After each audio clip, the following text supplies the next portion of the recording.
Hello बच्चों, आइए मैं आप सभी के सामने सेट का सेकंड वीडियो में लेकर आ गया। तो सबसे पहले बच्चों, अभी तक मेरे चैनल को सब्सक्राइब नहीं किए हैं तो चैनल को सब्सक्राइब कीजिए और साथ में घंटा बटन को भी दबा दीजिएगा। ठीक है बच्चों, हम लोग इस टॉपिक में डिस्कस करने वाले हैं रिप्रेजेंटेशन ऑफ सेट्स के बारे में। किस चीज के बारे में? रिप्रेजेंटेशन ऑफ सेट्स के बारे में। देखिए बच्चों, रिप्रेजेंटेशन ऑफ सेट्स का अगर हम बात करते हैं तो सेट को रिप्रेजेंट करने के लिए दो तरीके हैं। पहला तरीका है वो है रोस्टर मेथड। क्या है? रोस्टर मेथड है, चाहे रोस्टर फॉर्म बोल लीजिए, और उसी को हम लोग एक और नाम से जानते हैं जिसका नाम है टेबुलर मेथड। क्या नाम है पहला का? रोस्टर मेथड, या फिर इसको हम लोग टेबुलर मेथड भी कह सकते हैं। Tabular method. ध्यान दीजिएगा बच्चों, जब हम लोग सेट को, कोई भी सेट हमारे पास दिया हुआ है, उसको जब हम रोस्टर फॉर्म में रिप्रेजेंट करेंगे तो उसके लिए तीन इंपॉर्टेंट पॉइंट्स हैं, तीन बातों को हम लोग ध्यान देते हैं। पहला ध्यान हमको जो देना है, सबसे पहला हमको इस चीज के ऊपर ध्यान देना है कि हम लोग क्या करते हैं, जो भी एलिमेंट्स होते हैं सबसे पहले उन एलिमेंट्स को हम लोग लिखते हैं। सबसे पहले हम लोग क्या करेंगे, उसके एलिमेंट्स को हम लोग लिखेंगे। मैंने इसके पहले वाले वीडियो में आपको बताया हुआ है कि एलिमेंट्स को लिखने के लिए हम लोग जनरली स्मॉल लेटर्स को लिखते हैं और सेट को लिखने के लिए हम लोग क्या करते हैं, कैपिटल लेटर्स का यूज करते हैं। तो पहला हम लोग रोस्टर मेथड में काम करने के लिए क्या करेंगे, एलिमेंट्स को हम लोग लिखेंगे। दूसरा हम लोग क्या काम करेंगे, हर एक एलिमेंट्स के बीच में हम लोग कॉमा देंगे, यानी कि एलिमेंट्स का हम लोग कॉमा की मदद से हम लोग सेपरेशन करेंगे। सेपरेट करेंगे हम लोग किसके मदद से? कॉमा के मदद से। बात क्लियर हुआ?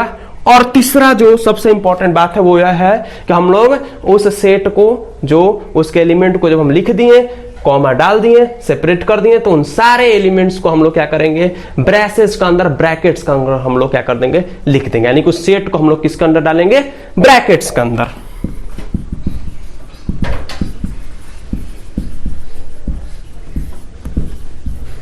बात क्लियर हुआ? तीन काम हमको करना है, एलिमेंट्स को लिखना है, कॉमा की मदद से सेपरेट करना है और उसको ब्रेसेस के अंदर हम लोग को डाल देना है। आइए तीन काम हम लोग करते हैं। सपोज दैट हमको जो है फर्स्ट 5 नेचुरल नंबर्स का हमको सेट लिखना है और उसको किस फॉर्म में लिखना है, क्वेश्चन में दे दिया है कि रोस्टर मेथड में आप लिखिए फर्स्ट 5 नेचुरल नंबर्स। तो सबसे पहले हम लोग क्या करेंगे, एलिमेंट्स को हम लोग लिखेंगे। तो उसके एलिमेंट्स कौन कौन है बच्चों? 1 2 3 4 5। फर्स्ट 5 नेचुरल नंबर्स हैं, उसके एलिमेंट्स को लिख दिए, कॉमास की मदद से सेपरेट कर दिए। तो पहला तो काम मैंने कर दिया, एलिमेंट्स को लिखकर कॉमा डाल दिया, दूसरा भी काम हो गया। और तीसरा काम हमको क्या करना है, इसको ब्रेसेस के अंदर हमको डाल देना है और इस सेट का हमको कोई नाम दे दिए। तो suppose that A is the set which is for set of the first 5 natural numbers. Clear है? कोई दिक्कत है तो कमेंट कीजिएगा, कुछ भी दिक्कत होगा कभी भी कमेंट कीजिए। आगे चलते हैं, इसके दूसरे मेथड को हम लोग पढ़ते हैं। वो है, दूसरा मेथड क्या है, सेट बिल्डर मेथड। क्या है बच्चों? Set builder method. Set builder method.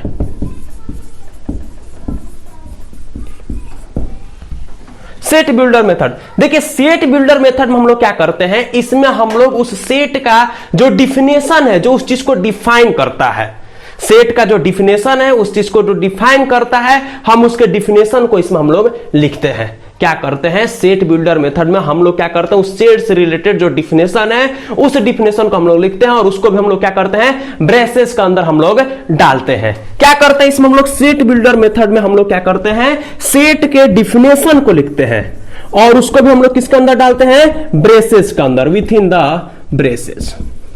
बात क्लियर हो रही है? ठीक है। तो हम लोग सेट बिल्डर मेथड में क्या कर रहे हैं, सेट के डिफिनेशन को लिख रहे हैं और उसको ब्रेसेस में डाल रहे हैं। इसके लिए एक ट्रिक है, इसको याद करने का। देखिए क्या ट्रिक है, यहां पर क्या लिखा हुआ है, सेट बिल्डर। और मैंने पहले वाले वीडियो में मैंने आपको क्या बताया था, सेट जो है किसके मेथड से बिल्ड होता है, set is the collection of well defined objects. यानी कि सेट किस चीज से बन रहा है, उनके वेल डिफाइंड ऑब्जेक्ट से बन रहा है। तो इस सेट बिल्डर मेथड में जो उसको बिल्ड करते हैं, उनके जो डिफिनेशन जो उनको बिल्ड करते हैं, उसी को हम लोग क्या करते हैं, ब्रेसेस के अंदर डालते हैं और उसको हम लोग लिखते हैं। जैसे में एक एग्जांपल लेते हैं, आइए एग्जाम्पल का हम बात करते हैं। सपोज दैट अगर हम एग्जाम्पल का बात करते हैं तो एग्जाम्पल अगर हमको लिखना होगा कि अगर हमको दे दिया गया है कि आप जो है इवन नंबर्स के फर्स्ट 10 इवन नंबर्स, या फिर आपको एग्जांपल दे दिया है कि right the set of the even numbers, और वो किस मेथड में, सेट बिल्डर मेथड में। तो सपोज दैट हमको एक ई सेट दिया हुआ है जो कि ई किसको रिप्रेजेंट कर रहा है, सेट ऑफ इवन नंबर्स। तो इसको हम ऐसे लिखेंगे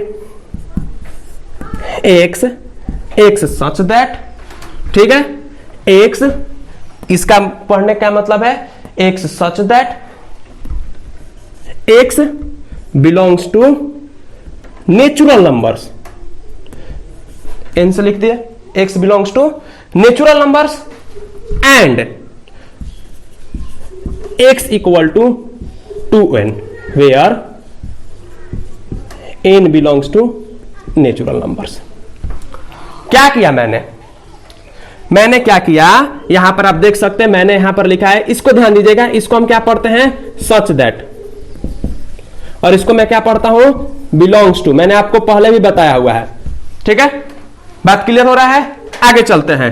मैंने क्या यहां पर लिखा है, सेट बिल्डर मेथड में मैंने सेट ऑफ इवन नंबर्स लिखा है। क्या लिखा है, x, E is the set of the even number, जिसमें x कोई एलिमेंट है, और x क्या है, x जो है नेचुरल नंबर से बिलोंग करता है, और x जो है 2n के बराबर हो रहा है, जहां पर ये दोनों n किससे बिलोंग करते हैं, नेचुरल नंबर से। मैंने फर्स्ट वीडियो में आपको बताया है कि n जो है वो नेचुरल नंबर्स को क्या करता है, रिप्रेजेंट करता है। बात क्लियर हो रही है। जैसे सपोज दैट अगर मेरे को इसको लिखना होगा तो मैंने यहां पर क्या लिखा है, x बराबर 2n, तो अगर n बराबर हम 1 पुट करते हैं तो x बराबर क्या हो गया, 2। बात क्लियर हुआ। अगर n बराबर में 2 पुट करते हैं तो x बराबर में 4। तो आप देख सकते हैं x हमेशा क्या आ रहा है, इवन नंबर्स का सेट आ रहा है। तो इस तरह से हम लोग सेट बिल्डर मेथड में हम लोग क्या करते हैं कि हम लोग क्या करते हैं, सेट बिल्डर मेथड में हम लोग उस सेट के डिफिनेशंस को हम लोग लिखते हैं, और उस सेट के डिफिनेशंस की मदद से हम लोग क्या करते हैं, इस सेट बिल्डर मेथड में उसको हम लोग डिफाइन करने का हम लोग काम करते हैं। आगे चलते हैं बच्चों, और आगे हम लोग अपने एनसीईआरटी बुक का कुछ एग्जांपल्स दिए, उन एग्जांपल्स को थोड़ा सा हम लोग डिस्कस करते हैं।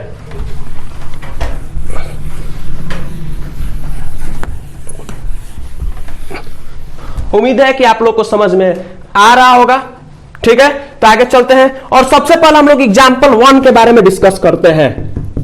एग्जांपल 1 में हमको क्या दिया हुआ है, एग्जांपल 1 में हमको एक क्वाड्रेटिक इक्वेशन दिया हुआ है,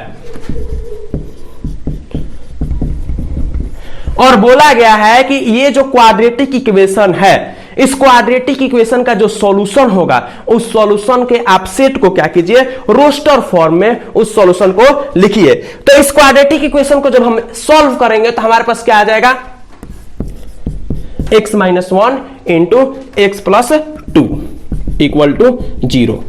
जब आप क्वाड्रेटिक इक्वेशन का सॉल्व करना आप क्लास 10th में सीखे हुए हैं, और उसको जब हम सॉल्व करेंगे तो क्वाड्रेटिक इक्वेशन को जब हम सॉल्व करेंगे तो ये चीज हमारे पास आएगा, यानी कि x इक्वल टू क्या हो गया, 1 हो गया, और x इक्वल टू -2 हो गया। और हमको इसको किस फॉर्म में लिखना है, रोस्टर फॉर्म में। जब इसको हमको रोस्टर फॉर्म में लिखना है तो रोस्टर फॉर्म में लिखने के लिए मैंने आपको 3 बातें बताई है। सबसे पहले एलिमेंट्स को लिखते हैं, ठीक है, उनके बीच में कॉमा देते हैं, और कॉमा देने के बाद उनको हम लोग क्या करते हैं, ब्रेसेस में डाल देते हैं। तो मेरे को लगता है आप लोग को रिप्रेजेंटेशन ऑफ सेट समझ में आ गया होगा कि कैसे हम लोग उसको रिप्रेजेंट करेंगे। बात क्लियर हो रही है। अब ध्यान दीजिएगा, आगे के वीडियोस में हम लोग क्या करेंगे, एक्सरसाइज 1.1 जो है हमारा, उसके बारे में हम लोग डिस्कस करेंगे। तब तक आप जो है हमारे चैनल को सब्सक्राइब कीजिए, लाइक कीजिए, और जो भी प्रॉब्लम्स होगा उसको कमेंट कीजिए। और अगर हाँ पढ़ना है आपको तो हमारे चैनल को सब्सक्राइब जरूर से जरूर कीजिए। That's all.